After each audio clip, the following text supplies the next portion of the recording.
पुण्यामध्ये काही पाऊस पडत नाही आहे आणि आमच्या कोकणामध्ये काही पाऊस थांबत नाही आहे. हाच लेक्चर माझी आई कॉलवरती मला 1 तास सांगत होती. त्यामुळे माझ्या माला राहिलं होतं करायच्या.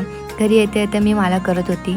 घरी आल्यावरती सगळ्यात पहिले मी कपडे धुवायचे होते ते बाजूला काढून ठेवले बिकॉज ऑफ माझी सिस्टर गावाला गेली आणि ती आता लवकर येणार नाही पुण्यामध्ये. सो दॅट मला माझेच कपडे धुवावे लागणार आहेत.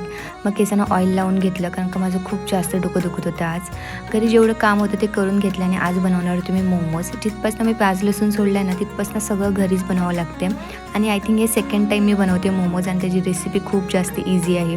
तुमच्याकडे जेवढ्या व्हेजीस असतील ते तुम्ही ॲड करा. मोस्ट ऑफ त्याच्यामध्ये कोबी, शिमला मिरची आणि गाजर असलं पाहिजे आणि ते तुम्ही मस्त फ्राय करून घ्या पॅनमध्ये.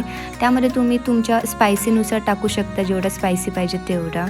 आणि मला मैदा आणायचं होता, मैदा संपला होता. त्याच्या पुऱ्या करून घ्यायच्या आणि त्याच्यामध्ये जो तुम्ही पुटअप करून घ्या जो बनवला होता तो सारण आणि त्यानंतर जी आपली मोदकाची जी चालणी असते त्याच्यामध्ये ते मोमोज ठेवून घ्यायचे आणि एवढे छान झाले होते. And that's it. भेटूया नेक्स्ट व्लॉगमध्ये. बाय. राधे राधे.